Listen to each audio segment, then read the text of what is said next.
ഏതൊരു ഫാമിലിയിലും ഇങ്ങനത്തെ ഒരു ഇഷ്യൂ വന്നു കഴിഞ്ഞിട്ടുണ്ടെങ്കിൽ അതിന് മാക്സിമം എല്ലാവരും സപ്പോർട്ട് കൊടുക്കുക. കാരണം വേറൊന്നുമല്ല, പോകേണ്ട വഴികൾ ആദ്യം അറിയില്ല. ഞാനൊക്കെ സംബന്ധിച്ച് പറഞ്ഞിട്ടുണ്ടെങ്കിൽ ഞാനൊക്കെ ഉള്ള ജോബ് കളഞ്ഞിട്ടാണ് ഇതിലേക്ക് വന്നത്.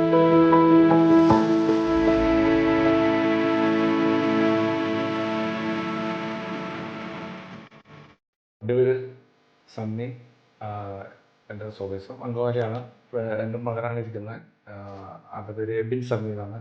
ഏകദേശം ഒരു വയസ്സിന് ശേഷമാണ് നമ്മൾ ഇത് ഒന്ന് നമ്മൾ മനസ്സിലാക്കുന്നത്. ഈ ഹിയറിംഗ് ലോസ് ഇതിൽ സംഭവിച്ചിട്ടുണ്ടെന്നുള്ളത് അത് ഐഡന്റിഫൈ ചെയ്താലും പെട്ടെന്ന് നമുക്ക് അതിൽ ഏത് രീതിയിലാണ് മൂവ് ചെയ്യേണ്ടതെന്നുള്ളതോ മറ്റുള്ള കാര്യങ്ങളൊന്നും നമുക്കറിയില്ല. അല്ലെങ്കിൽ നമുക്ക് ഈ മേഖലയിൽ അറിയാവുന്നത് നമുക്ക് ഷെയർ ചെയ്യാനുണ്ടായില്ല. നമ്മളങ്ങനെ ഒത്തിരി അന്വേഷിച്ചതിന് ശേഷമാണ് ഓഡിയോളജിസ്റ്റ് അടുത്തുള്ള ഹോസ്പിറ്റലാണെങ്കിലൊക്കെ നമ്മൾ അന്വേഷിച്ച് പല രീതിയിലുള്ള ടെസ്റ്റ് മറ്റുള്ള കാര്യങ്ങളൊക്കെ ചെയ്ത് കഴിഞ്ഞതിന് ശേഷമാണ് നമുക്ക് ഇതിലേക്കുള്ളൊരു സൊല്യൂഷൻ അറിയാൻ സാധിച്ചതും ഇതിലേക്ക് വരാൻ സാധിച്ചത്. അങ്ങനെ ഇരിക്കുന്ന ഒരു സാഹചര്യത്തിലാണ് മെഡിക്കൽ ട്രസ്റ്റ് ഹോസ്പിറ്റലിൽ മധ്യ സാറിൻ്റെ ഇത് ഇവിടെ ഇംപ്ലാന്റിങ് കാര്യങ്ങൾ സ്റ്റാർട്ട് ചെയ്യുന്ന ഒരു കാര്യം നമ്മൾ അറിയില്ല. അങ്ങനെ മധ്യ സാറിനെ ഒന്ന് കാണുകയും ആ സമയത്ത് സായി ഡോക്ടർ ഉണ്ടായിരുന്നു, പിന്നെ ഓഡിയോളജിസ്റ്റായ മഞ്ജുഷ, മറ്റു കുട്ടികളൊക്കെ ഉണ്ടായിരുന്നു. എല്ലാവരെയും നല്ല രീതിയിലുള്ള സപ്പോർട്ടും കാര്യങ്ങളൊക്കെ നമുക്ക് കിട്ടി. അങ്ങനെ ഒത്തിരി കുട്ടികളുണ്ടായിരുന്നു. മെഡിക്കൽ ട്രസ്റ്റിൻ്റെ ഈ രീതിയിലുള്ള മൂന്നാമത്തെ കോക്ലിയർ ഇംപ്ലാന്റിംഗ് ആണ്.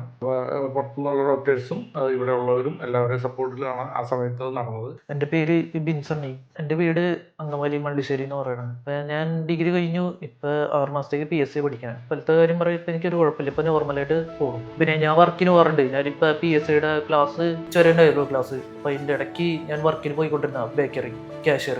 നോർമലി ഒരാള് ഹിയറിംഗ് ലോസ് ഇല്ലാത്ത ഒരാള് പോകുന്നതിലും ബെറ്റർ ആയിട്ട് തന്നെ, അതുപോലെ തന്നെ സോഷ്യലായിട്ടുള്ള കാര്യങ്ങൾ, ചർച്ച് ബേസ്ഡ് ആയിട്ടുള്ള കാര്യങ്ങൾ, ഇങ്ങനെയുള്ള എല്ലാ കാര്യങ്ങളിലും ഫുൾ ടൈം ഞാൻ ഇൻവോൾവ് ചെയ്ത് നിൽക്കുന്ന ആളാണ്. നമുക്ക് അങ്ങനെ ഇങ്ങനൊരു ഇഷ്യൂ ഉള്ളതായിട്ടുള്ള ഒരു ഫീല് നമുക്കില്ല. നമുക്ക് അങ്ങനെ ഇപ്പൊ ഈ മെഷീന്റെ മെയിൻ്റനൻസ് ആണെങ്കിലും അതും റിമൂവ് ചെയ്യാലും കേബിളിംഗ് ആണെങ്കിലും ഇങ്ങനെയുള്ള എല്ലാ കാര്യങ്ങളും സെൽഫായിട്ട് തന്നെ ചെയ്യുന്നത്. ഏതൊരു ഫാമിലിയിലും ഇങ്ങനത്തെ ഒരു ഇഷ്യൂ വന്നു കഴിഞ്ഞിട്ടുണ്ടെങ്കിൽ അതിന് മാക്സിമം എല്ലാവരും സപ്പോർട്ട് കൊടുക്കുക. പോകേണ്ട വഴികൾ ആദ്യം അറിയില്ല. വഴികൾ അറിഞ്ഞാൽ തന്നെ പോകാനുള്ള ഫണ്ട് മറ്റുള്ള കാര്യങ്ങൾ മോബിലൈസ് ചെയ്ത് വരാനുള്ള സമയം കൊടുക്കും. ഞാനൊക്കെ ഉള്ള ജോബ് കളഞ്ഞിട്ടാണ് ഇതിലേക്ക് വന്നത്. അപ്പൊ അങ്ങനെ ഉള്ള കാര്യങ്ങളാണ്.